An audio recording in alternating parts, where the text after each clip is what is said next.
Antar ini saudara, di mana pernah 10 tahun yang lalu, di tahun 2015, bersama sahabat saya tercinta, orang tua saya, kawan seperjuangan, yaitu almarhum al-maghfur Kiai Haji Muhammad Bakri yang akrab dipanggil Abun, saudara. Beliau yang mendirikan daripada pondok pesantren Darussalam, saudara, yang sekarang dilanjutkan oleh putra-putranya dan keluarganya. Malam ini kita tidak kumpul lagi bersama beliau, tapi semangat beliau yang terus diberikan kepada kita dan ilmu yang pernah diberikan untuk kita semua akan selalu menjadi pegangan kita untuk kita amalkan, insya Allah. Kepada para habaib, para alim ulama, para kiai yang sangat-sangat saya hormati, wabil khusus pimpinan pondok-pondok pesantren, pimpinan majelis-majelis taklim, dan teristimewa barusan untuk pimpinan majelis ulama yang ada saudara di wilayah ini, dan tadi sudah menyampaikan daripada pesannya yang luar biasa, yaitu Al-Muhtaram Akhila Al-Fadil Kiai Haji Muhammad Ali Lubis, hafizahullah ta'ala wa ra'ah. Kemudian tidak lupa salam penghormatan ini tentunya saudara secara istimewa kita berikan kepada segenap panitia penyelenggara yang telah bekerja keras untuk mensukseskan acara ini, baik dari pondok pesantren Darussalam maupun dari pondok pesantren Mahabbatur Rasul ataupun majelis-majelis yang lainnya, juga untuk sahabat-sahabat seperjuangan saya dari para pengurus Front Persaudaraan Islam, saudara yang ada di Siantar ini maupun yang datang dari kota Medan, saudara. Ini mudah-mudahan Allah memberikan ganjaran yang berlipat ganda. Kemudian tidak lupa salam penghormatan ini kita sampaikan juga kepada para umara kita, para pemimpin kita, baik dari sipil TNI maupun Polri-nya yang hadir bersama kita di tempat ini maupun diwakili.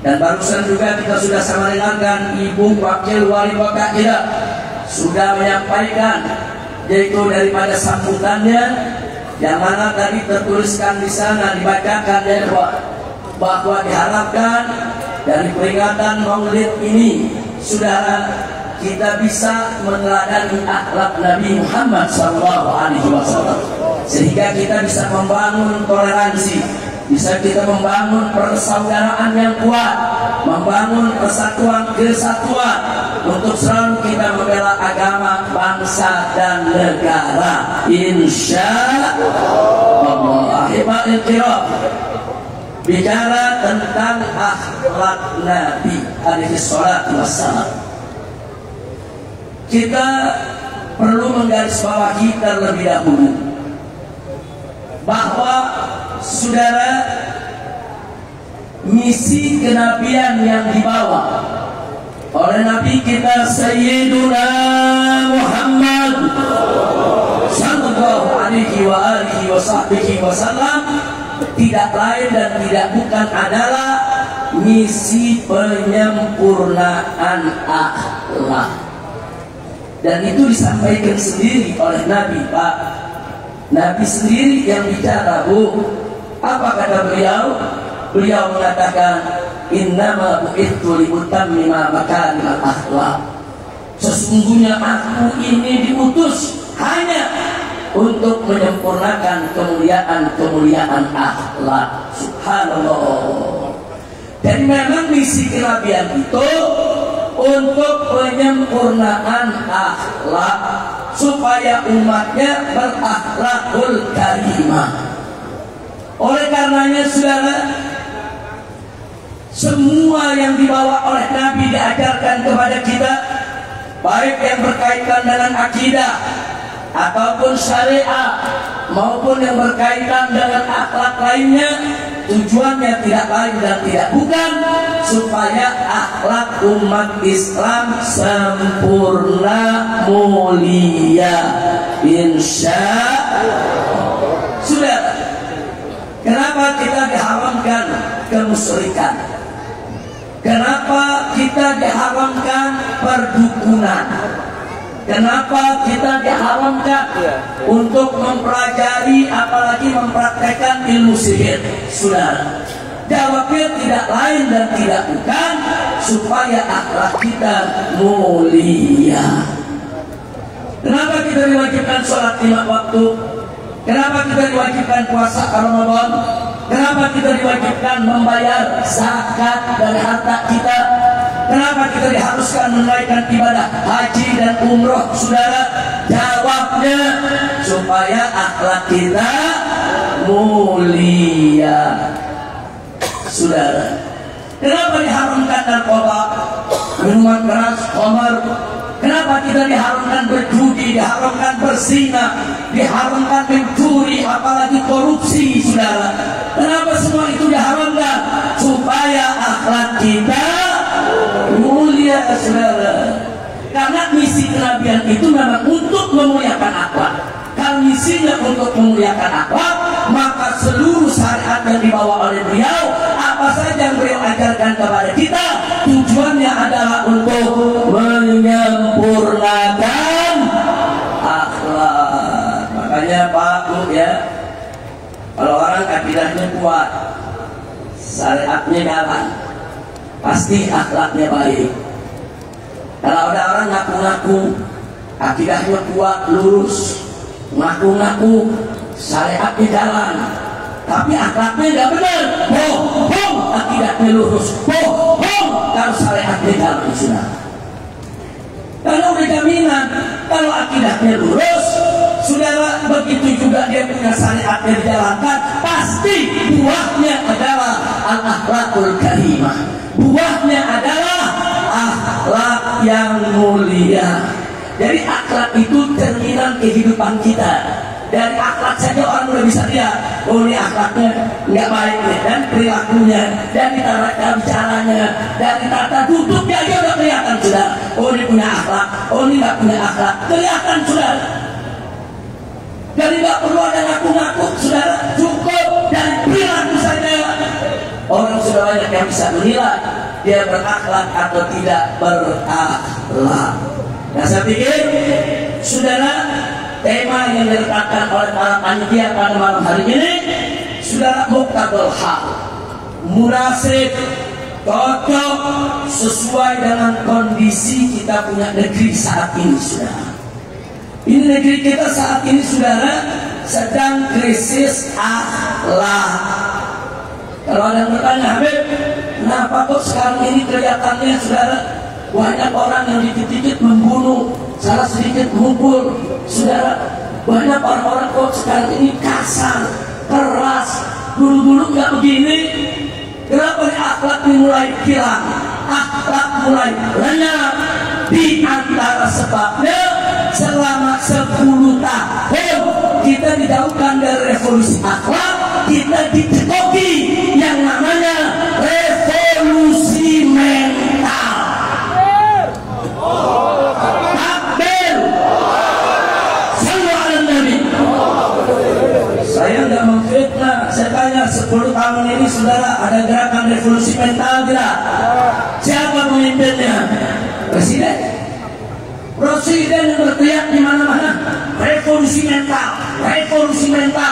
Gubernurnya ikut, wali kotanya ikut, bupatinya ikut, dan tangannya ikut, polisinya ikut. Saudara, akhirnya umat di mana-mana ikut revolusi mental, bukan ikut revolusi akhlak. Ada yang bertanya, Habib, apa beda revolusi mental dengan revolusi akhlak? Mau tahu nggak? Jawab jangan.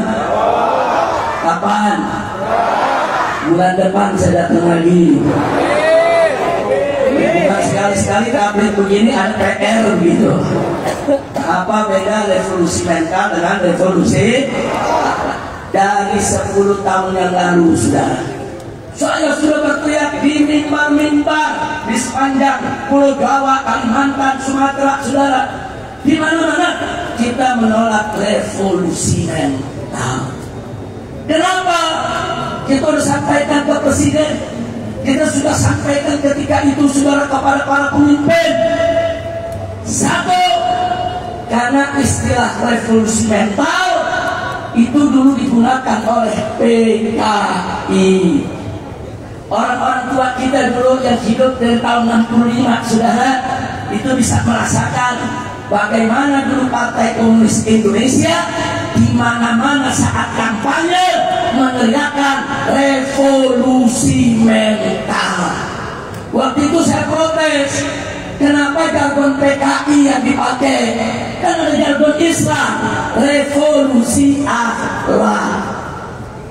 Yang kedua, saya ingatkan, yang pertama kali mengkampanyekan revolusi mental adalah Karl Marx. Siapa itu Karl Marx? Itu tokoh besar dunia saudara yang mengajarkan ideologi Marxisme, Leninisme, komunisme saudara. Orang ateis yang tidak percaya Tuhan saudara. Apa kata Karl Marx? Karl Marx mengatakan dalam bukunya saudara, dia katakan agama itu adalah belenggu. Agama itu adalah kurungan yang mengkungkung umat manusia. Agama itu sudah mempersempit ruang gerak manusia. Agama itu menjaga jiwa kita, menjaga mental kita. Kata Karl Marx, karenanya kalau manusia mau hidup merdeka, mau hidup bebas, tanpa kungkungan, tanpa belenggu, maka merdekakan mentalnya dari ikatan agama. Bahaya tidak? Bahaya tidak? Jadi revolusi mental itu membebaskan mental dari ikatan agama. Jangan mau diatur dengan agama. Agama itu aturan Tuhan, itu mempersempit ruang gerak hidup manusia, saudara. Saya bertanya, jangan begini saudara, sesat tidak? Kafir tidak? Kalau orang Islam ikuti ini murtad tidak? Na'udzubillah min. Saya udah ingetin 10 tahun yang lalu. Satu, saya bilang revolusi mental ini jargonnya PKI. Nggak boleh kita pakai lagi. Jangan hidupkan lagi. Kalau mau dihidupkan saya jadi curiga, apakah presidennya PKI? Saya sampaikan dulu ya kawan, apa presidennya PKI atau anak PKI, turunan PKI, sehingga ingin menghidupkan kembali jargon tersebut. Itu satu. Yang kedua, ini kan ajaran Karl Marx, ini ajaran komunis. Revolusi mental itu adalah merevolusi jiwa kita agar merdeka dari ikatan aturan agama. Agama apa aja saudara? Mau agama Islam, mau agama Kristen, mau agama Buddha, mau agama Hindu, semua di sana. Mereka bilang yang namanya agama itu adalah belenggu bagi jiwa manusia. Maka itu harus dilakukan gerakan revolusi mental. Ajak umat manusia merdekakan mentalnya, jiwanya dari semua ajaran agama. Sudah. Begitu saya tanya, bahaya tidak? Bahaya tidak? Bukan hanya bahaya bagi Islam, bagi semua umat beragama, saudara. Inilah yang namanya ajaran ateis, saudara. Nah kemudian, saudara, kalau revolusi mental seperti itu, lalu revolusi akhlak seperti apa? Nah kalau revolusi akhlak itu yang Nabi katakan, innama bu'ithu liutammima makarimal akhlak. Sesungguhnya aku ini diutus hanya untuk menyempurnakan akhlak daripada umat manusia, saudara. Jadi Nabi mengajak kita untuk revolusi dari syahwat, merdekakan diri kita dari godaan syahwat, dari godaan setan, merdekakan diri kita dari godaan dunia, saudara, supaya hati kita bersih, jiwa kita bersih, pikiran kita bersih, hanya kita persembahkan untuk Tuhan yang satu. Siapa Tuhan yang satu? Siapa yang Maha Esa? Siapa yang Maha Besar? Siapa yang Maha Agung? Siapa yang Maha Suci? Takbir! Takbir! Sallu ala Nabi. Itu revolusi akhlak, saudara. Jadi revolusi akhlak, kita bersihkan diri kita dari segala maksiat, dari segala akhlak kotor, akhlak najis, akhlak yang tidak baik, saudara. Hanya akhlak yang mulia, akhlak yang terpuji, yang wajib kita jaga, insya Allah. Kalau gitu saya tanya, revolusi mental dan revolusi akhlak sama atau tidak? Sama atau tidak?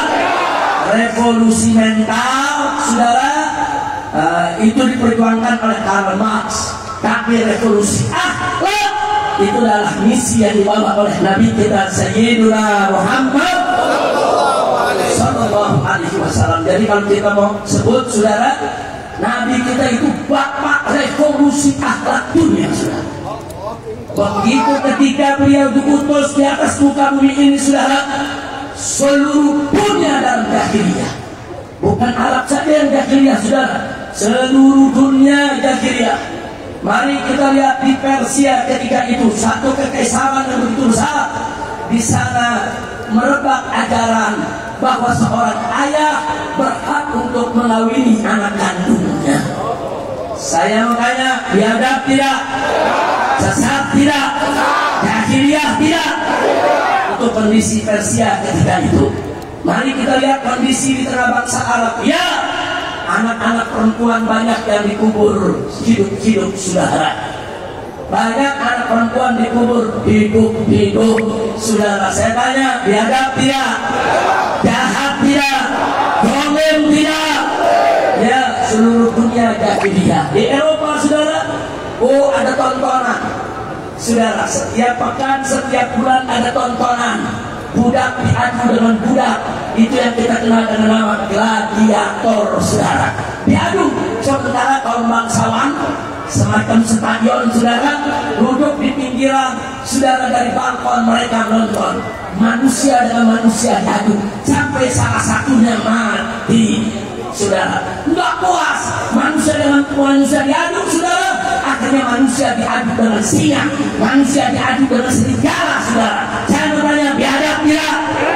Zalim tidak? Itulah kondisi dunia, saudara. Di negeri Cina, saudara, apa yang terjadi di negeri Cina? Semua laki-laki yang bekerja di istana kerajaan harus dikebiri, saudara.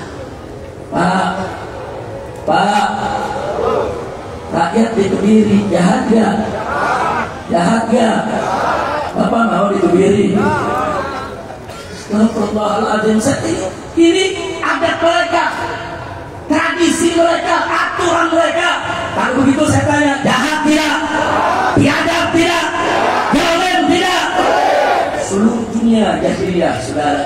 Apalagi di Afrika, bahkan sebagian Indonesia, tidak seluruh, saudara. Sebagian Indonesia yang ada di pedalaman di Afrika, saudara, masih ada orang makan orang, saudara. Daging orang dimakan, saudara. Saya mau tanya, saudara, makan daging orang, saudara, itu jahiliyah tidak? Jahiliyah tidak? Seluruh dunia jahiliyah, saudara. Nggak jahiliyah, saudara.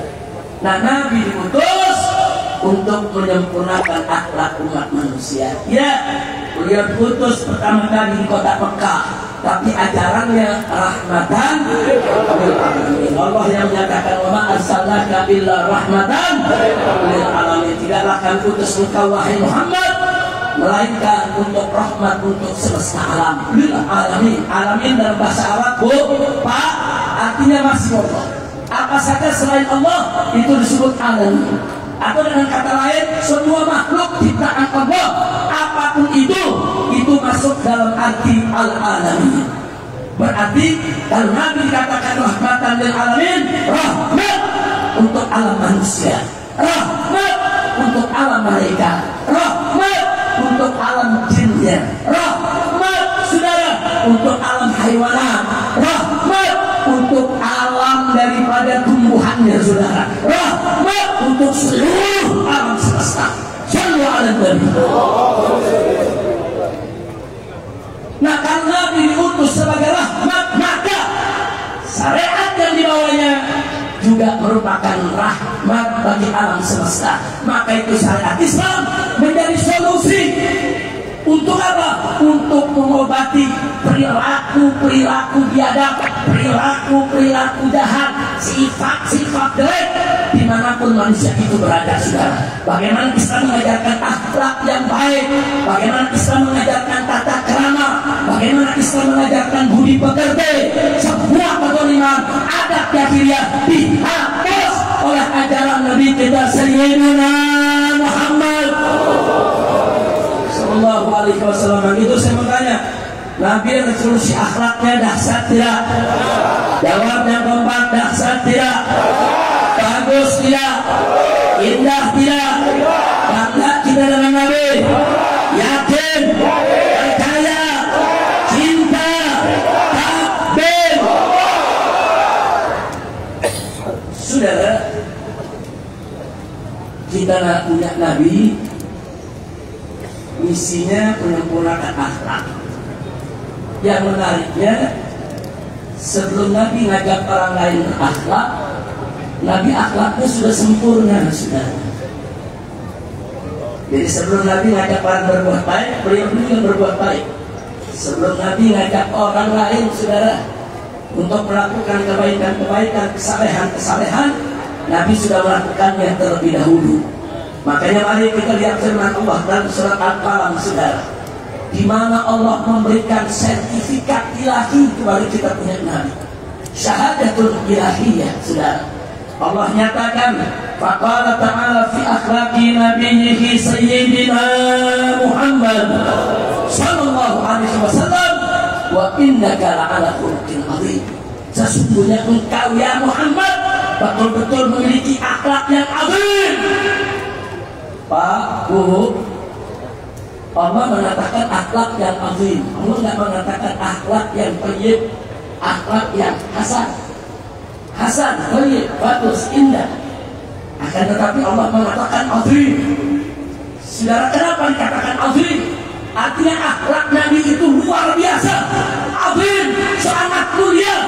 Berarti di atas segala keindahan, di atas segala daripada kemuliaan, saudara. Itulah akhlak Nabi kita Muhammad Sallallahu Alaihi Wasallam. Akhlak Nabi azim. Allah katakan azim, agung, agung. Subhanallah. Nah, Nabi yang punya akhlak sangat agung tersebut, itulah yang ditugaskan oleh Allah untuk menyempurnakan akhlak umat manusia. Alhamdulillah, saudara. Kalau kita ingin bercerita tentang kesempurnaan keagungan akhlak Nabi, 1 jam nggak cukup, sehari nggak rapi, seminggu juga belum kelar, sebulan, setahun tidak akan ada habisnya, saudara. Seumur hidup kita sekalipun menceritakan tentang kesempurnaan akhlak Nabi tidak akan ada pernah selesainya, saudara. Kenapa? Saking sempurnanya. Sallu ala Nabi. Betul-betul sempurna, saudara. Tapi sungguh pun begitu, ada pelajaran begitu bagus dari Sayyidatina Aisyah radhiyallahu anha. Siti Aisyah, salah satu istri Nabi yang sangat disayangi oleh Nabi, saudara. Beliau hidup bersama Nabi, tidur bersama Nabi, serumah sekamar dengan Nabi. Tentu yang namanya istri banyak tahu rahasia suami. Betul, Pak? Pak, saya nggak tahu Anda, tapi istri tahu nggak? Oh, apa? Saudara, seluk-beluk suami yang paling apal istri. Begitu juga ibu. Bu, yang paling tahu rahasia ibu siapa? Suami. Nah, jadi Sayyidatina Aisyah paling tahu rahasia Nabi. Datang tabi'in bertanya kepada Sayyidatina Aisyah, ya ummul mukminin, wahai ummul mukminin, wahai ibunya orang yang beriman, kaifa kana khuluqun Nabi sallallahu alaihi wasallam. Bagaimana sih sebetulnya akhlak Nabi? Itu pertanyaan Islam. Pertanyaannya, bagaimana sih akhlak Nabi? Kamu mau tahu? Karena Sayyidatina Aisyah, istri yang disayang Nabi, hidup di rumah dengan Nabi, bahkan serandang dengan Nabi, saudara. Yang paling tahu rahasia Nabi, saudara. Sekarang sahabat bertanya, tabi'in bertanya kepada Sayyidatina Aisyah radhiyallahu anha, ditanya, kaifa kana khuluqun Nabi? bagaimana itu sebetulnya akhlak Nabi? Apa jawaban saya kepada Aisyah? Saudara, dengan kecerdasannya, dengan kepintarannya, dengan keluar biasaannya, dengan spontanitasnya, saudara, badahiyah, beliau langsung menjawab singkat, padat, ringkas, jelas. Beliau katakan, karena khuluqul Quran. Subhanallah. Singkat jawabnya, singkat, karena khuluqul Quran. Khuluq Nabi, akhlak Nabi tidak lain dan tidak bukan adalah Al-Quran. Subhanallah. Kenapa saya katakan jawaban ini ringkas, jelas, singkat, padat, saudara? Lihat, cuma berapa kata, karena khuluqul Quran. Akhlaknya Al-Quran, turun begitu aja, saudara. Tapi maknanya luar biasa. Ucapan Sayyidatina Aisyah tadi berarti menjelaskan kepada kita bahwa semua perbuatan Nabi, ucapan Nabi, perilaku Nabi, apa saja yang dilakukan oleh Nabi, saudara, sepanjang apa yang dikatakan oleh Sayyidatina Aisyah tidak lain dan tidak bukan adalah pengamalan isi kandungan Al-Quran. Bagaimana Al-Quran itu membimbing, saudara, begitulah kita punya akhlak, kita punya Nabi. Bagaimana Al-Quran itu membina, begitu akhlak Nabi kita, saudara. Al-Quran memerintahkan begitu banyak kewajiban, semua dikerjakan oleh Nabi. Tidak ada satupun kewajiban yang ditinggalkan oleh Nabi, saudara. Al-Quran mengharamkan berbagai kemungkaran dan kemaksiatan. Demi Allah, tidak ada satupun kemaksiatan yang pernah dilakukan oleh Nabi seumur hidupnya, saudara. Bahkan, saudara, di benak Nabi, demi Allah, jangankan berbuat maksiat, terlintas di benak Nabi, di pikiran Nabi untuk melakukan maksiat tidak pernah terjadi seumur hidupnya. Takbir, sallu ala Nabi. Luar biasa, saudara. Jadi jawaban Siti Aisyah ini cerdas. Anak Nabi Al-Quran. Jadi pelajari Al-Quran, pelajari Al-Quran, gali Al-Quran, saudara, itu akhlak kita punya Nabi. Oh, Nabi sholat karena perintah Al-Quran, saudara, dari Allah Subhanahu Wa Taala. Ya, akhlak itu, saudara, sholat itu akhlak kita, akhlak setiap muslim. Oh, Al-Quran memerintahkan puasa Ramadan, Nabi puasa, ya puasa itu akhlak kita, saudara. Karena itu akhlak Nabi, saudara. Jadi sekali lagi, saudara, bahwa Nabi adalah bapak revolusi akhlak. Nah, sampai di sini saya mau tanya lagi, revolusi mental dari Nabi bukan?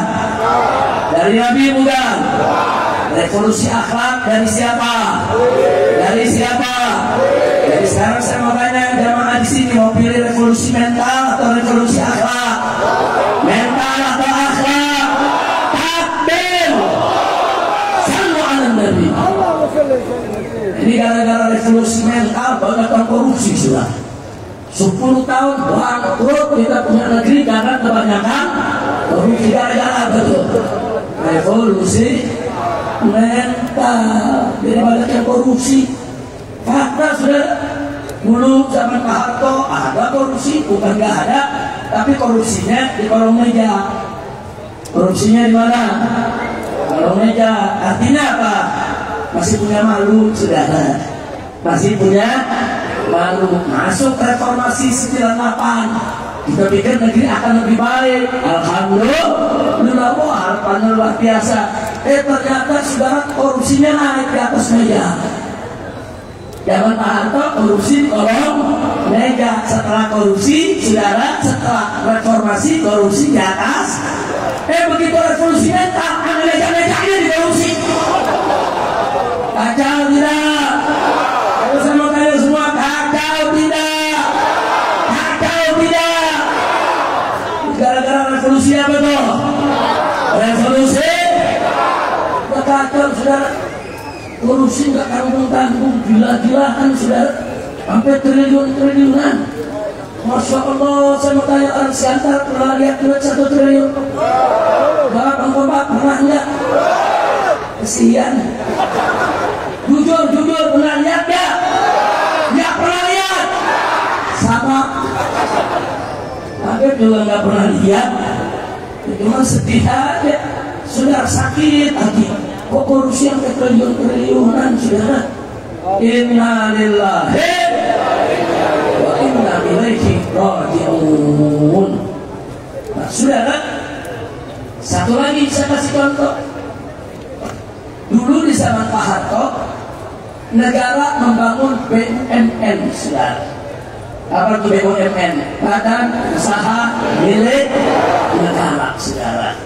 Ada yang ngurus perbankan, ada yang ngurus perumahan, ada yang ngurus penerbangan, ada yang ngurus perkebunan, ada yang ngurus kehutanan, ada yang ngurus lingkungan, saudara. Ada yang ngurus pendidikan, kesehatan, dan lain sebagainya. Untuk apa itu dibangun, saudara? Badan Usaha Milik Negara. Ada yang bikin bangun, saudara. Nah, itu termasuk Garuda Penerbangan, itu BUMN, saudara. Nah, untuk apa? Untuk bisnis, dagang. Negara dagang, saudara. Jangan fair. Untuk apa keuntungannya? Untuk membiayai negara. Gaji pegawai negeri diambil dari situ, saudara. Gaji ASN, gaji tentara, gaji polisi, gaji guru, bangun sekolah, bangun puskesmas, bangun klinik, bangun jalan raya, bangun saluran listrik ke desa-desa, saudara. Sementara pajak rendah. Dulu zaman Pak Harto nggak ada tuh PBB, nggak ada tuh PPN, saudara. Yang ada kireda, murah, saudara. Murah. Kenapa? Emang Pak Harto nggak ada yang duit? Bukan. Karena keuntungan dari BUMN sangat besar, cukup membiayai negara sehingga tidak perlu mencekik rakyat. Bagus tidak? Bagus tidak? Takbir. Kita dari pemerintahan manapun yang bagus kita sebut bagus, sudah. Yang jelek kita sebut jelek, sudah. Luar biasa. Lalu bagaimana nasib BUMN sekarang, saudara? Selama 10 tahun apa yang terjadi, saudara? Itu presiden, saudara, menteri menunjuk tim suksesnya yang gak ngerti apa-apa dari komisaris di BUMN, saudara.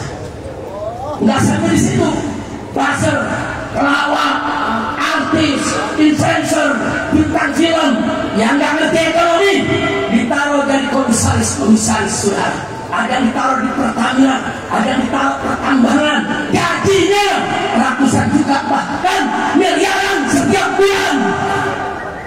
Mereka nggak bisa apa-apa, hanya karena tim sukses itu kampanye memenangkan calonnya, saudara. Mereka nggak bisa apa-apa hanya karena muji-muji pemimpin, ngejilat, saudara. Ditaruh komisaris di mana-mana. Namun apa yang terjadi? Begitu mereka jadi komisaris 10 tahun, saat ini, saudara, hampir semua BUMN bangkrut.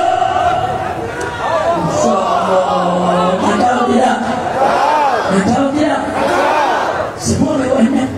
Dulu zaman Pak Harto, kalau orang dikasih jadi komisaris di Pertamina, ada fit and proper test, ada ujian dulu, saudara. Dia bisa kan ngurusnya? Kan bisa kan?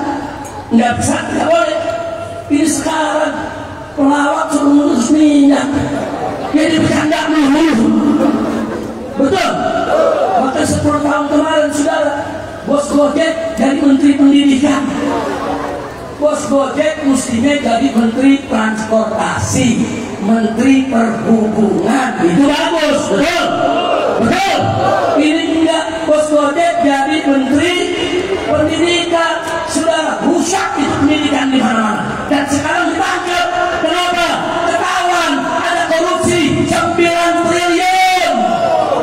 Astagfirullahaladzim. Maka itu sekarang saya tanya, saudara, inilah sebabnya, Pak. Rakyat banyak bertanya di mana-mana lalu, kenapa patut naik? Di Pati naik 250%, bahkan di Cirebon naik 1000%. Masyarakat bingung. Begitu lihat kajian PBB, tahun kemarin cuma 6.500, sekarang 6.500.000, saudara. Kemarin 45.000, sekarang 6.500.000 saudara, naik 1000%.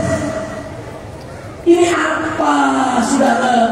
Itu tadi begitu BUMN rugi saudara, habis-habisan ruginya, sampai hari ini tetap rugi, belum bisa diselamatkan. Negara berpikir bagaimana supaya dapat duit banyak. Jawabannya pajakin rakyat. Astagfirullahaladzim. Gak jauh tidak? Gak jauh tidak? Bu,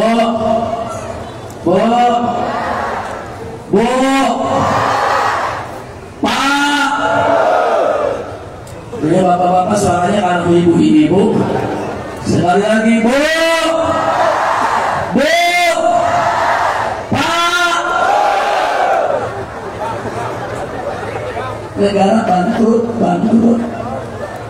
bangkrut. Yang ngomong-ngomong ya, bangkrut. Bang, makanya kesian Bapak Presiden kita sekarang. Bapak Presiden kita sekarang ini, Bapak Presiden Prabowo Subianto ini kesian. Kenapa kesian? Karena 10 tahun kemarin ibaratnya negara mengadakan pesta, saudara. Pesta, piringnya udah pada kotor, gelasnya kotor, sendoknya kotor, pestanya besar-besaran, semuanya kotor. Selesai pesta pergi, Prabowo datang, disuruh nyuci piring. Kesian tidak? Kesian tidak? Ya kalau nyuci piringnya 1.000-2.000, akan nyuci piringnya 20.000 triliun. Saudara, ya kalau presiden nggak stres sudah bagus. Makanya dari kemarin saya nasihati presiden, saya sampaikan dari setahun yang lalu kepada Bapak Presiden Prabowo, kalau Anda ingin memimpin dengan bagus, didukung habaib, didukung ulama, didukung rakyat, saya cuma punya nasihat satu kalau Bapak Muslim. Apa nasihatnya? Cuma satu saja. Jokowi dan kroni-kroninya jangan pernah dipakai lagi di wilayah.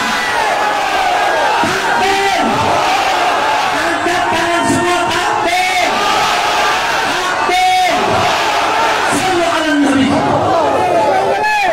Dan setahun yang lalu kita sampaikan di sana, bukan dari sampai, sudah kita sampaikan, sudah bahkan saya sebutin namanya atau saya sebutin namanya si A, si B, si C, hampir sekian belas saya sebutin. Dan yang terjadi apa saudara? Begitu dibentuk kabinet, yang saya sebutin masuk semua. Innalillah.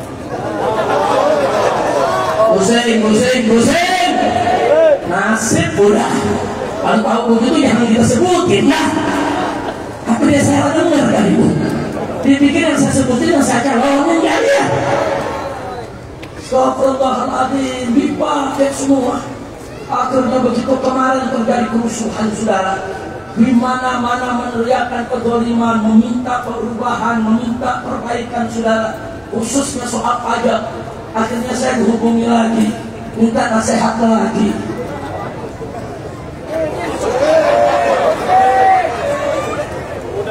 Saudara, pusing ya? Sabar.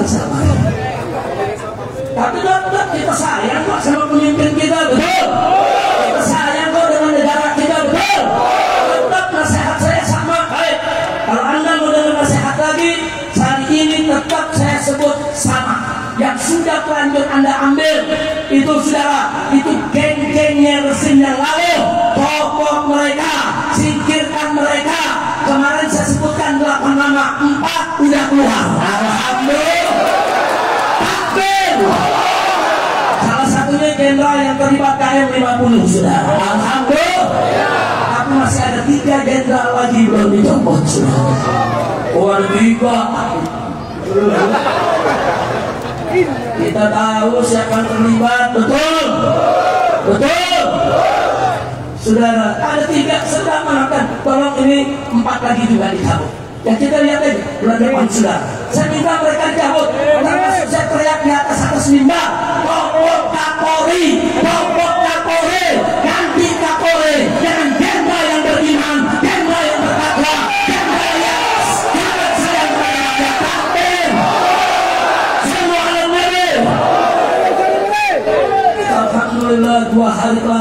diterima, Kapolri mau dicopot, saudara.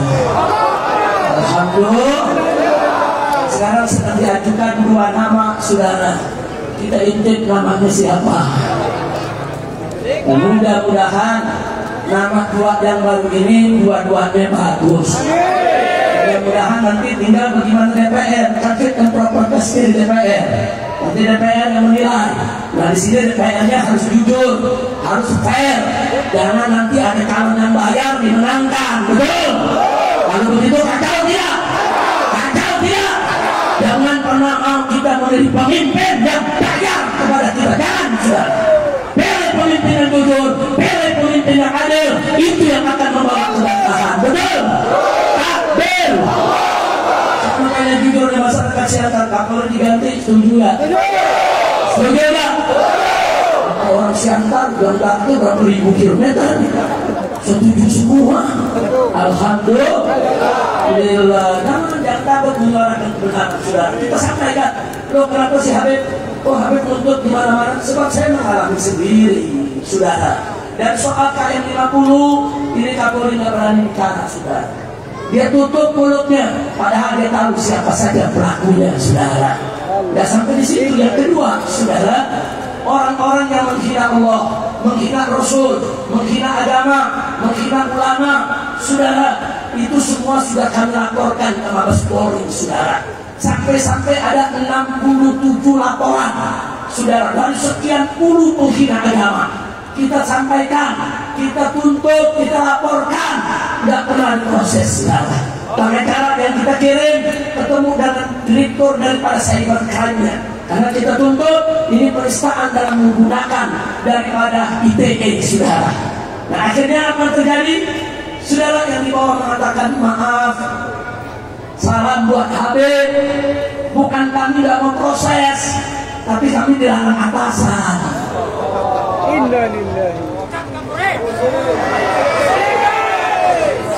Pusing tidak, pusing tidak.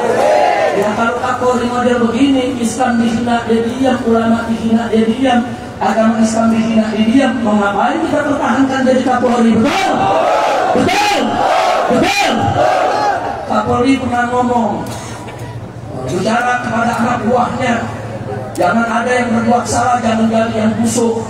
Pokoknya kalau ada anak buah salah, pimpinannya yang akan saya tegur, akan saya copot, kata Kapolri. Kemudian Kapolri menggunakan istilah ikan itu busuk dari kepala. Ikan busuk dari kepala. Jadi kalau ada polisi di bawah salah, busuk, kepala yang akan saya copot. Nah sekarang kalau memang begitu, ya Kapolri yang mesti dicopot karena paling busuk. Karena yang paling atas, betul? Takbir. Saudara, saya mau tanya, kalau kita ambil wudhu, cuci muka dulu atau cuci kaki dulu? Bukan kaki dulu, muka dulu. Yakin? Betul? Basuh kaki yang pertama atau terakhir? Terakhir. Jadi lebih dulu mana sama basuh muka? Saudara, itu ada pelajaran.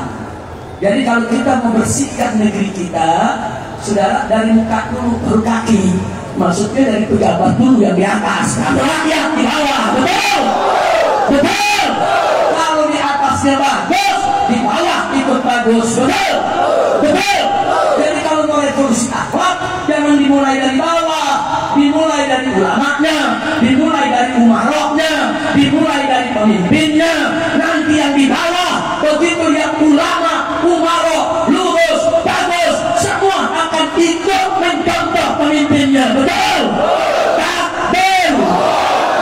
Tapi kalau pemimpinnya jelek, gurunya jelek, yang muridnya akan lebih jelek. Betul?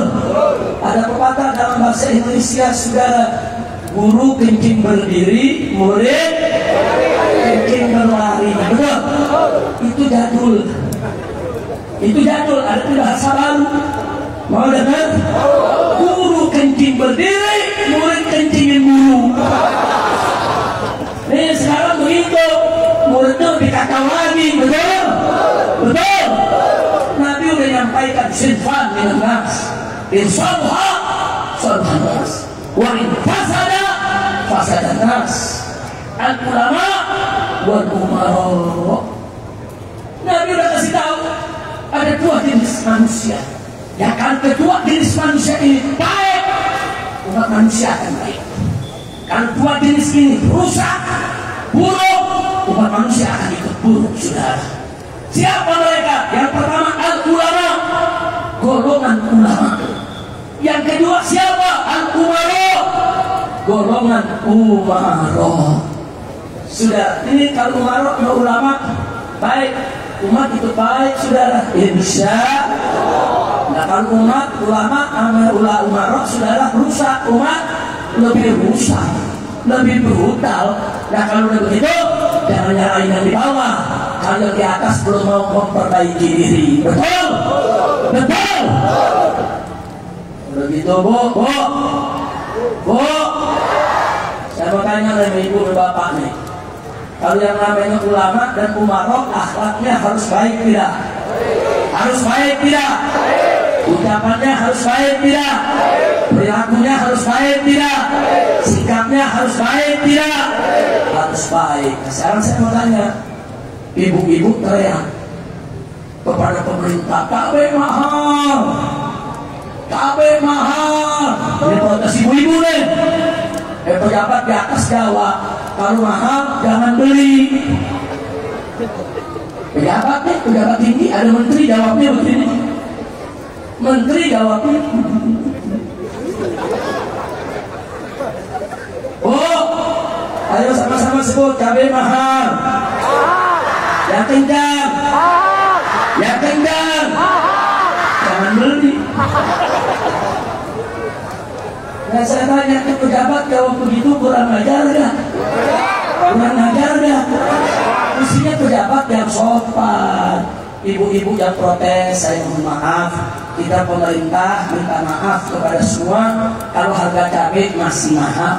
Kami sedang melakukan yaitu perubahan, perbaikan. Ya, doakan agar secepatnya cabai itu bisa murah kembali. Begitu dong pejabat, betul? Betul? Kalau dijawab begitu senang tidak? Senang. Pak,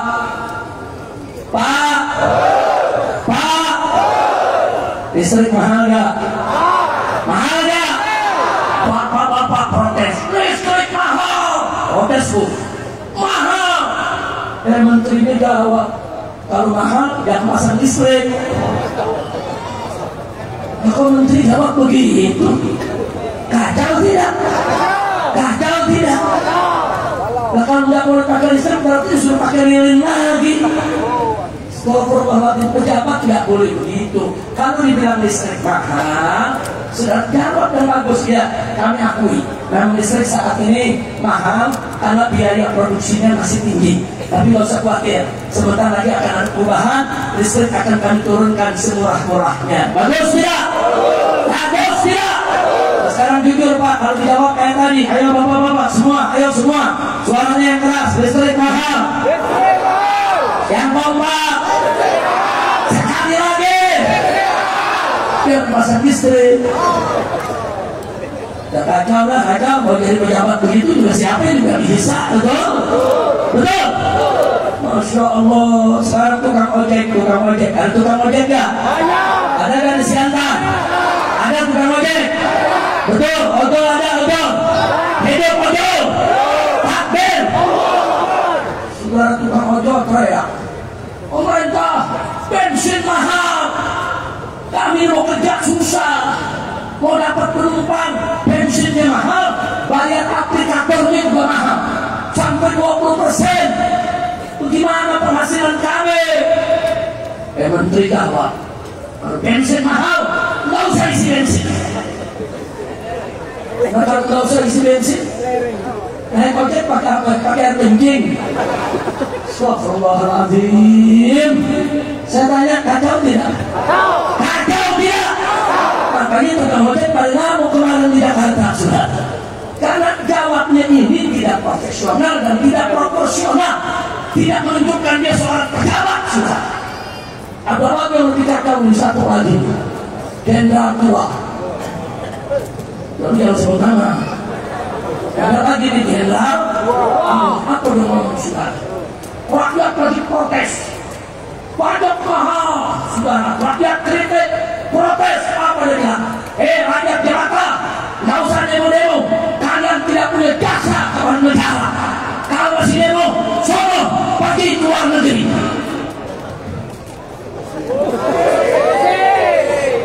Ini jenderal tua ngomong enak banget, saudara. Astagfirullahaladzim. Rakyat protes, bilang rakyat nggak ada jasa negara, nggak punya hak untuk protes, diusir keluar dari Indonesia. Kurang ajar tidak? Kurang ajar tidak? Siapa bilang, saudara, rakyat nggak berjasa? Siapa bilang? Saya mau tanya ibu, kalau kita beli makanan di restoran ada pajak nggak? Pak, kalau kita bayar listrik ada pajak nggak? Beli bensin ada pajak nggak?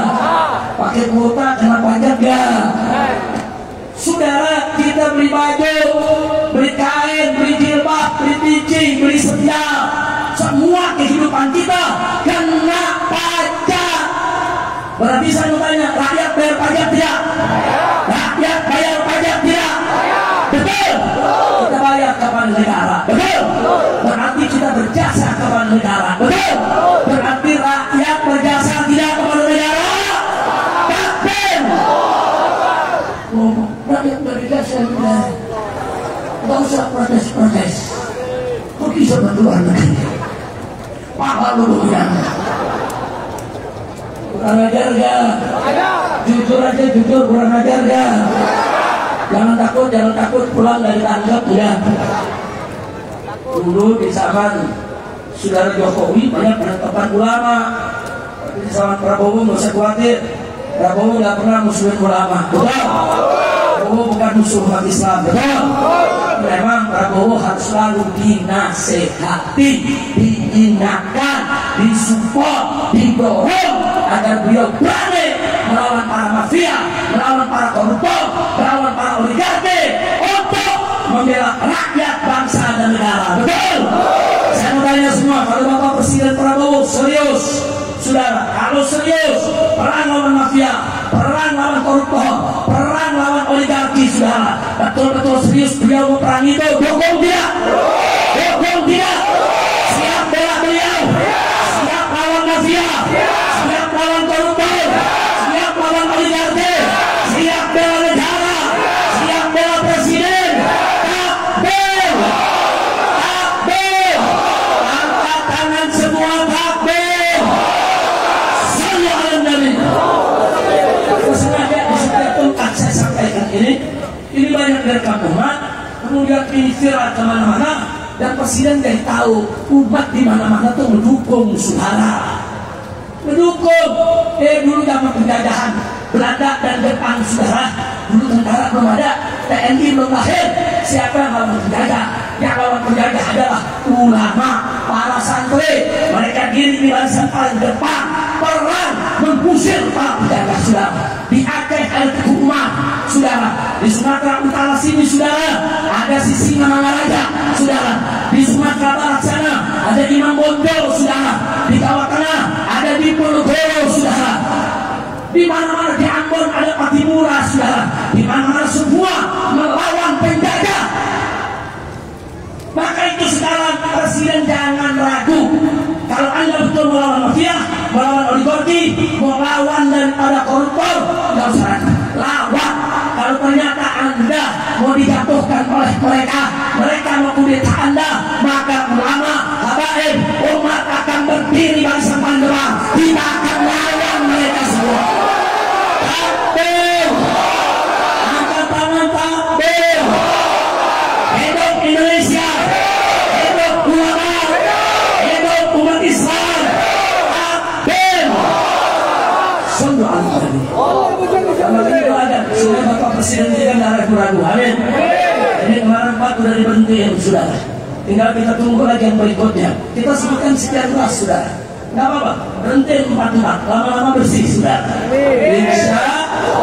Insya Allah. Nggak usah khawatir, umat yang merasa ada tanya sama saya, Habib, kok Habib sekarang nggak demo-demo? Dulu Habib demo, ada aksi 212. Jutaan orang kumpul di Jakarta, datang dari mana-mana. Kenapa Habib kok sekarang nggak demo-demo lagi? Jawab jangan. Jawab jangan. Kapan? Udah malam. Udah malam. Udah berlanjut. Terus. Singkat aja jawabnya, singkat ya. Saya jawab, bukan saya nggak mau turun. Ini sekarang setan sama setan lagi berkelahi. Setan sama setan lagi berantem, betul? Betul.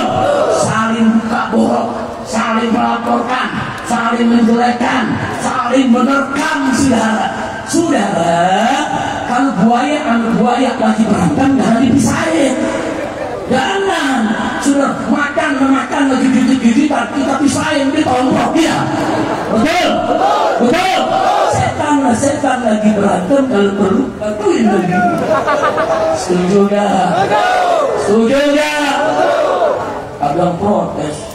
Habib gimana sih lagi maulid ngomongnya adu. Saudara, kalau adu domba hukumnya haram. Adu kambing haram, adu ayam haram, nggak boleh. Apalagi adu orang, manusia diadu, boleh, haram, betul. Jawab semua, adu domba halal atau haram? Adu manusia halal atau haram? Jawab semuanya yang semangat, adu domba halal atau haram? Adu domba hukumnya lagi adu domba, adu orang, adu manusia, adu setan.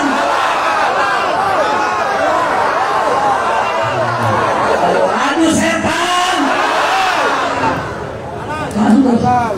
MUI udah ada fatwanya belum? Ada sekarang. MUI belum keluarin fatwa, itu udah main boleh aja. Kira-kira jelas gak? Sekali lagi, adu domba, adu manusia, adu setan. Jadi tenang. Jadi kalau setan lagi mau kelahi, kita gelar tikar aja. Gelar tikar, taruh kopi Medan, makannya pisang goreng. Oh, cakep itu, lihat aja dia berantem, betul? Setan berantem, yang satu kan kalah, betul? Begitu yang satu kalah, yang satu kan lagi capek, babak belur, kita gorokin. Betul? Setuju? Takbir! Sallu ala Nabi. Saudara, ada saya mau singgung sedikit. Setan lagi berantem. Ada rahasia apa sih, Bet? Rahasianya, dalam beberapa tahun terakhir ini, umat Islam di mana-mana, di tabligh akbar, di peringatan maulid, di Isra Mi'raj, di pesantren, di madrasah, di masjid, di musola, banyak yang membaca sholawat tasghir zalimin bidzalimin. Saudara, apa sih arti tasghir zalimin bidzalimin? Artinya, ya Allah, bikin sibuk orang zalim dengan orang zalim. Bikin sibuk mereka, ya Allah. Hancurkan sesama mereka, ya Allah. Wa akhrijna min bainihim salimin. Dan ya Allah, keluarkan kami umat Islam dari tengah-tengah kezaliman mereka dalam keadaan selamat. Baguskan doanya? Baguskan doanya? Saya mau tanya, itu banyak dibaca nggak akhir-akhir ini? Nah, di mana-mana dibaca, saudara. Sekalian bacanya, saudara, di mimbar ini 10.000, di mimbar sana 20.000, di mimbar sini 50.000, di mana-mana ribuan umat baca itu doa. Ada yang nangis, yang sahdu, yang tersentuh, doanya diterima oleh Allah, saudara. Dan sekarang Allah sedang mempertontonkan kepada kita bagaimana si zalim sedang ribut dengan si zalim, si zalim sedang menjatuhkan si zalim, si zalim sedang bermusuhan dengan si zalim. Alhamdulillah. Senang tidak? Senang tidak? Jadi bersyukur kepada Allah. Lalu ada yang nanya, zalim lagi berantem, si zalimnya siapa sih, Bet? Jawab jangan? Jawab. Kalau jawab ditangkap. Mau jawab sekarang nggak pulang ke Jakarta. Masya Allah, udah mata-mata banyak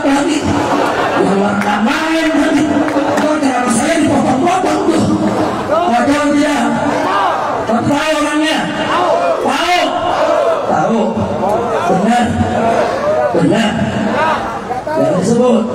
Lu pakai nyebut lagi lu. Jangan nyebut, tapi yang disebut benar. Alhamdulillah. Saya nggak nyebut bu, saya nggak nyebut, betul. Oh, yang nyebut di sebelah sana, tapi yang disebut benar bu, ada aja bu. Udah kacau tidak. Udah sekarang kita sama-sama saudara.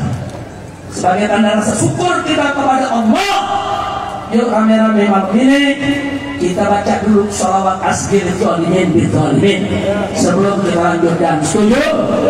Di sini ada tim hadrohnya. Tim hadroh bisa ngiringin. Ya, ayo ngiring. Nanti Habib Muhammad bin Hadi Al-Habsyi, saya punya menantu yang akan memimpin bacaannya. Semua ikut baca. Setuju? Setuju? Ya, silakan mulai Habib Muhammad. Allahumma shalli ala sayyidina Muhammad wa ajmil zalimin min zalimin. Allahumma shalli ala sayyidina Muhammad wa ajmil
saya bicara tentang bagaimana Nabi menjadi bapak revolusi akhlak dunia dan wajib kita untuk mensuri tauladaninya sampai perkara-perkara aktual dan faktual yang terjadi di negeri kita, saudara.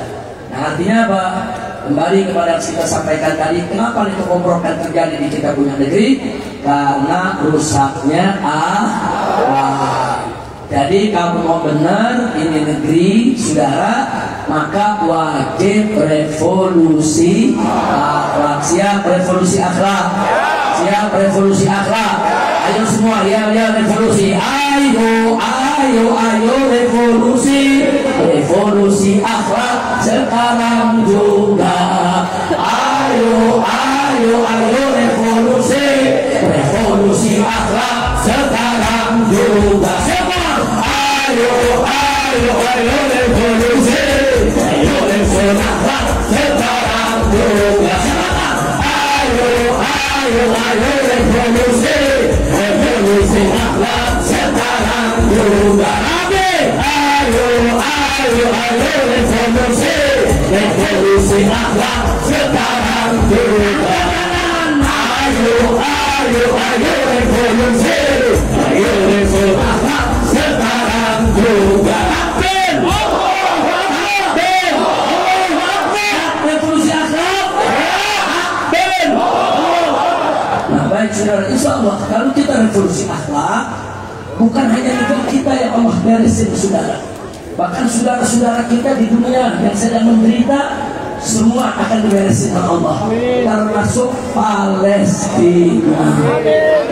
Saudara saya tanya, sedih tidak melihat nasib Palestina? Sedih tidak? Sedih tidak? Saya mau lihat di sini catatan saya, saudara. Sampai hari ini, saudara, kalau kita melihat sudah berapa sih banyak korban selama 2 tahun ini, selama operasi saudara badai Al-Aqsa. Jadi Israel sudah menjajah Palestina itu sudah 80 tahun. Kita nggak cerita yang 80 tahun.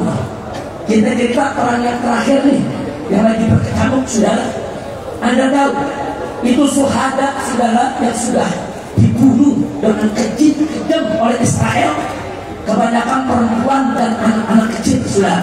Itu jumlahnya 64.300 orang. Kemudian yang luka, yang bayi, yang perempuan, yang dewasa, anak-anak, laki-laki, semua ada putus kakinya, putus tangannya, saudara, hilang penglihatannya, hilang pendengarannya, saudara, macam-macam itu luka. Banyak yang cacat. Jumlah mereka 161.600 orang, saudara. Sampai saat ini, besok akan makin bertambah kalau kita tidak segera menghentikan genocide ini, saudara. Dan jumlah yang menjadi pengungsi sampai hari ini 1,9 juta. Saudara, ini para mujahidin di sana kirim pesan buat kita, saudara. Kami dari FPI, saudara, dari jauh, dari 20 tahun yang lalu kami sudah menjalin hubungan. Kami buka kantor-kantor kami dan orang-orang Palestina yang ada di sana untuk menyalurkan berbagai macam bantuan buat jandanya, buat yatimnya, buat keluarga syuhadanya, saudara. Nah, 2 tahun terakhir perang ini tetap kami salurkan bantuan tersebut, saudara. Nah, saya beberapa tahun yang lalu bertemu dengan beberapa pimpinan mujahidin Palestina di kota Istanbul, Turki, saudara. Pada saat saya hijrah ke Mekah, saya sempatkan diri dari Mekah, saya ke Turki, kemudian kembali lagi ke Mekah. Sebelum saya ditekan oleh pemerintah Saudi, nggak boleh keluar lagi, saudara. Dan sana kami ketemu dengan pimpinan-pimpinan mujahidin, saudara. Dan di antara mereka sampaikan, saya tanya kepada mereka, bagaimana saat ini kita bangsa Indonesia semangat kita mau jihad ke Palestina, tapi tidak bisa. Satu, kita dilarang oleh negara. Kalau kami berangkat tetap jihad, paspor kami dicabut, stateless, kami kehilangan keluarga negaraan. Dan kalaupun kami berangkat, saudara, kalaupun kami berangkat, kami tidak bisa masuk. Di Rafah sama Mesir perbatasan ditutup, di Yordania juga ditutup. Nggak ada negara yang buka pintu untuk kami masuk ke Gaza. Nah, jadi bagaimana ini? Padahal kalau dibuka di Indonesia untuk anak-anak muda jihad ke sana, dilatih dulu perang di sini. Banyak yang mau ikut? Banyak tidak? Takbir! Dulu 2004 saudara, kami di FPI pernah buka pendaftaran mujahidin untuk ke Palestina. 2004, waktu itu Israel menyerang Palestina habis-habisan. Bukan kemarin, 2004. Begitu kami buka saudara, baru 1 jam yang daftar sudah puluhan ribu orang. Anak-anak muda, setiap posko yang kami buka, di Aceh kami buka, di Medan kami buka saudara, di Jawa, di Kalimantan, ratusan ribu orang daftarkan diri. Takbir! Berarti saya mau tanya, bangsa Indonesia, para pemudanya saudara, berani tidak? Berani tidak? Cuma nggak bisa.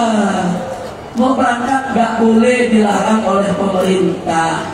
Sampai saya katakan ketika itu ya sudahlah, lalu pemerintah larang kami nggak apa-apa, tapi kirim dong TNI-nya ke sana, bawa senjatanya, bantu Palestina, lawan itu Israel. Kalau kurang biaya, kami bangsa Indonesia siap untuk mengongkosi mereka. Betul? Takbir! Ini saudara, ini Palestina luar biasa sekarang penderitaannya. Jadi saya tanya, bagaimana nih kami tidak bisa berangkat? Apakah mujahidin di sana cukup? Apa jawab mereka? Habib Rizik, kami belum butuh pemuda-pemuda berangkat ke negeri kami dan Indonesia. Pemuda kami masih cukup, mereka berani-berani, dan kami bisa buat senjata sendiri. Hanya kami mohon bantuan, jaga saudara-saudara kami yang perempuan, laki, para pengungsi, jangan sampai mereka kelaparan, kehausan. Jaga dan bantu kami butuh dana. Persenjataan itu butuh dana, makanan itu butuh dana, minuman itu butuh dana. Tolong itu saja.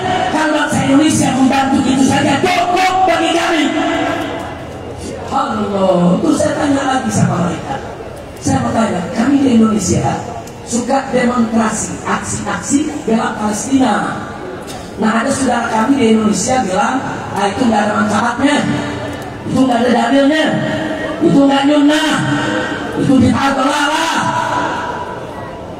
Jadi saya bertanya, apa betul kami di Indonesia tidak manfaat untuk Anda semua? Tahu apa dijawab saudara? Mengagetkan jawaban mereka. Saudara, mereka jawab, Habib Rizik, justru dengan umat Islam di Indonesia yang jumlahnya jutaan turun ke jalan, kibarkan bendera Palestina, menyuarakan free Palestine, pembebasan Al-Aqsa, saudara, itu membuat kami terharu. Yang tadinya kami mulai putus asa, kami pikir kami berjuang sendirian.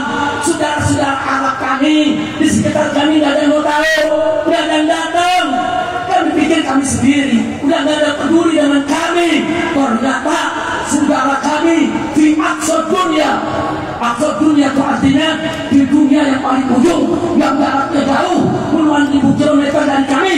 Mereka peduli dengan kami, mereka yaitu membela kami, mereka menyuarakan kemerdekaan kami.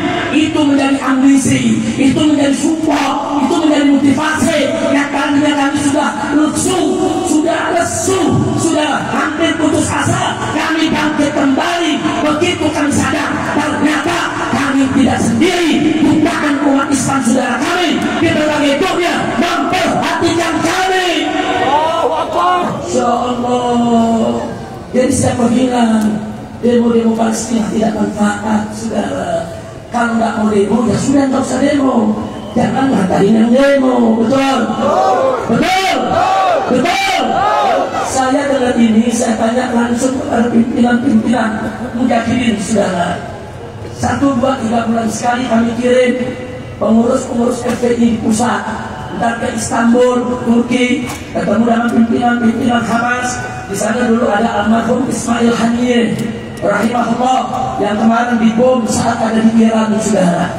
Kemudian kami kirim juga ke Doha, ke kantornya Hamas. juga ke kantor daripada kemanusiaan yang lain.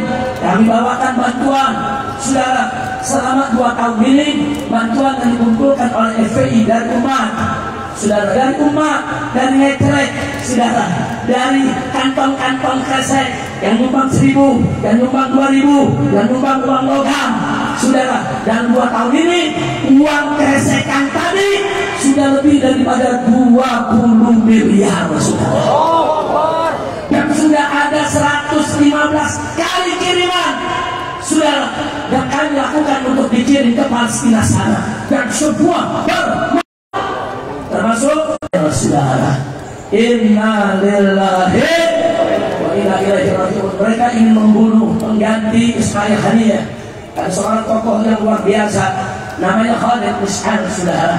Ya, secara struktur memang tidak memimpin, tapi saudara, secara spiritual beliau termasuk sekelas dengan Ismail Haniyah. Nah, kantor itu tempat beliau bertugas, diincar memang ingin dibom, saudara. Alhamdulillah beliau diselamatkan. Beliau hanya beda 2 menit belum sampai kantor, kantor itu sudah diledakkan oleh Israel, saudara. Saya mau tanya semua, Israel ini, saudara, biadab tidak? Jawabin tidak? Siap lawan Israel, siap bela Palestina, siap merdekakan Al-Aqsa. Sekarang saya minta, saya punya menantu berdiri, ajak semua untuk membawakan Al-Aqsa, Al-Quds lana. Jadi saya membuat syair-syair, saudara, pada saat ada aksi besar-besaran Palestina di Jakarta, saudara. Ketika itu saya masih ada di kota suci Mekah. Saya kirimkan syair pada saat reuni 212. Nah, sekarang silakan Muhammad Al-Habsyi jelaskan syairnya, Arabnya dan Indonesianya, juga nadanya, terus kita bawakan rame-rame. Setuju? Takbir! Naam ibadallah, Mars aksi bela Palestina ini digubah oleh Sayyidul Walid Al-Habib Muhammad Rizik bin Hussein bin Shahab, yang mana pertama dimulai dengan lirik bahasa Arab, kemudian diikuti dengan lirik bahasa Indonesia. Bagaimana liriknya? Pertama, Al-Quds lana. Bisa ikuti sama-sama? Bisa ikuti sama-sama? Al-Quds lana wal aqsa lana wa kullun haqquna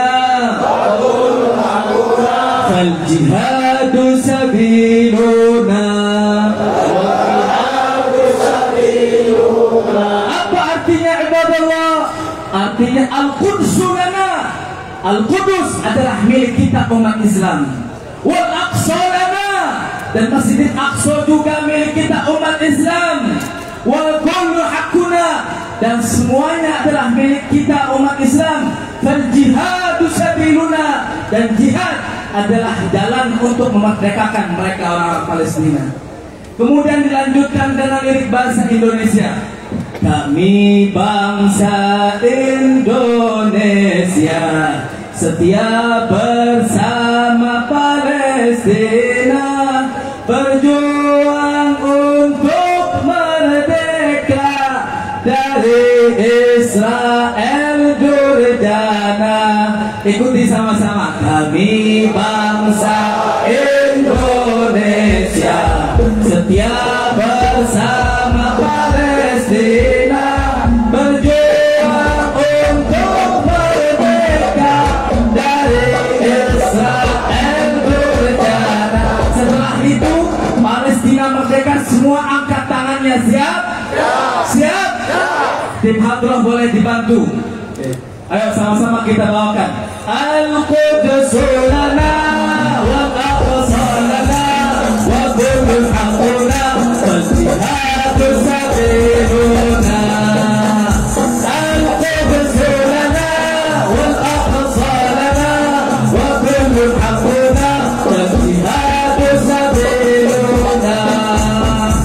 Kami bangsa Indonesia setia bersama Palestina, berjuang untuk merdeka dari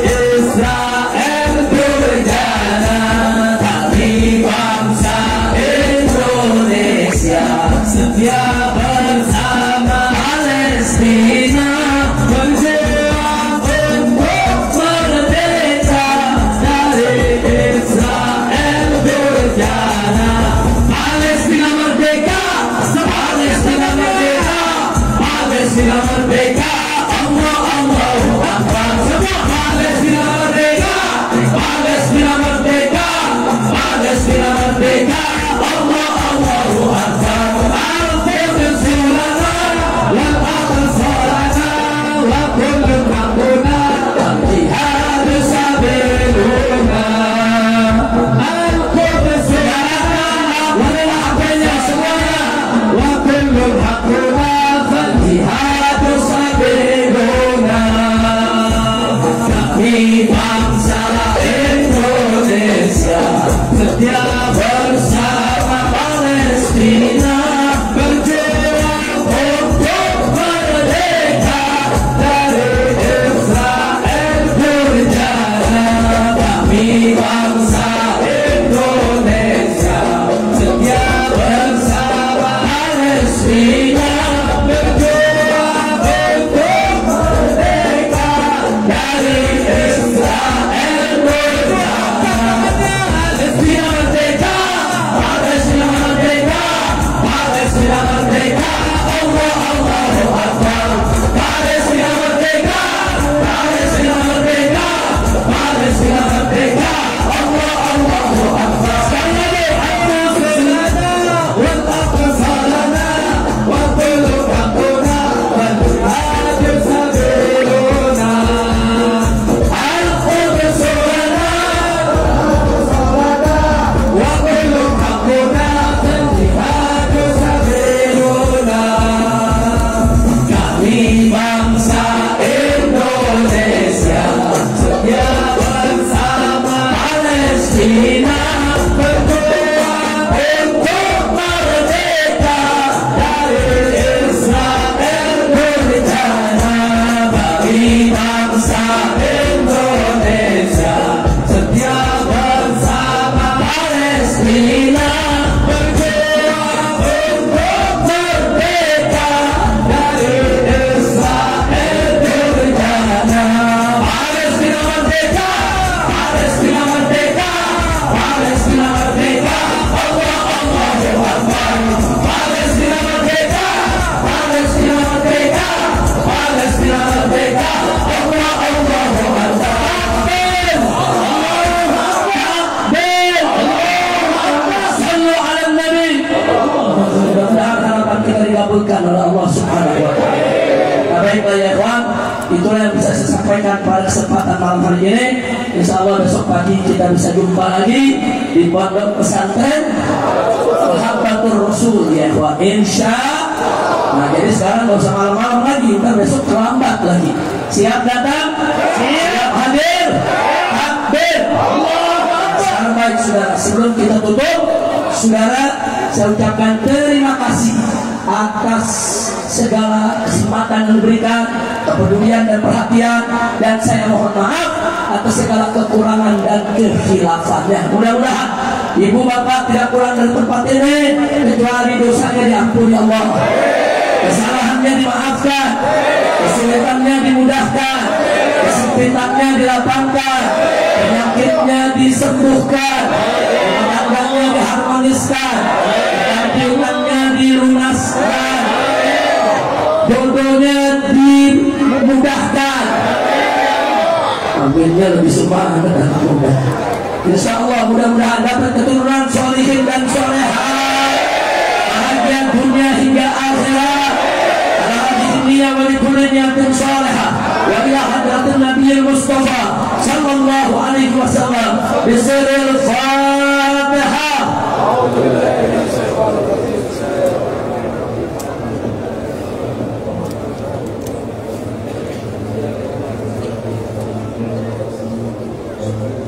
Kita tutup dengan takbir zikir. Kita minta Habib Hussein bin Zaid, saudara salah satu majelis surah dari DPP FPI, untuk menutup dengan takbir zikir. Sama-sama kita ikuti la ilaha illallah, sama-sama kita aminkan doanya. Setuju? Qala Rasulullah sallallahu alaihi wasallam afdalul ma'budu ala wan nabiyuna min qabli la ilaha illallah. La ilaha illallah.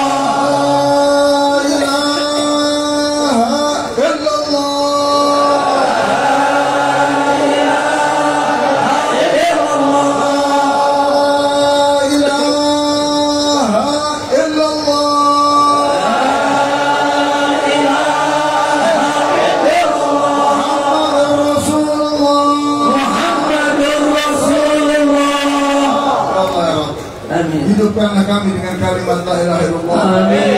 Matikan kami dengan kalimat la ilaha illallah. Amin. Masukkan kami ke lubang kubur dengan kalimat la ilaha illallah. Amin. Akhir kami pada mahsyar dengan kalimat la ilaha illallah. Amin. Bersama ahli la ilaha illallah. Amin. Di bawah bendera la ilaha illallah. Amin. Yang mana bendera tersebut di tangan Muhammad Rasulullah sallallahu alaihi wasallam. Nabi berkatih. Amin. Wahdina al-husna bi hurmatihi. Amin. Wa amilna fi tariqatihi. Amin. Wa mu'afati min al-fitani. Amin. Allahumma ansur ikhwanana fi Palestin. Amin. Allahumma ansur ikhwanana fi Palestin. Allahumma ansur ikhwanana fi Palestin.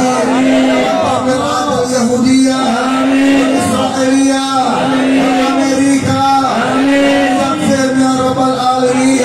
Allahumma arham umat Sayyidina Muhammad. Wastur umat Sayyidina Muhammad. Wakmur umat Sayyidina Muhammad. Wa kammil umat Sayyidina Muhammad. Bihaqi Sayyidina Muhammad. Wa ali Sayyidina Muhammad. Rabbana la tuzigh qulubana ba'da idh hadaytana wa hab lana min ladunka rahmatan innaka antal wahhab. Rabbana atina fid dunya hasanah wa fil akhirati hasanah wa qina adhaban nar. Wa sallallahu ala sayyidina wa maulana Muhammadin wa ala alihi wa sahbihi wasallam. Walhamdulillahi rabbil Alamin. Taqabbalallahu minkum. Terima kasih. Hadani Allah wa iyyakum ila siratil mustaqim. Wassalamualaikum warahmatullahi wabarakatuh. Waalaikumsalam warahmatullahi wabarakatuh. Kami mohon kepada seluruh hadirin wal hadirat untuk tenang. Kemudian kita pulang bersama.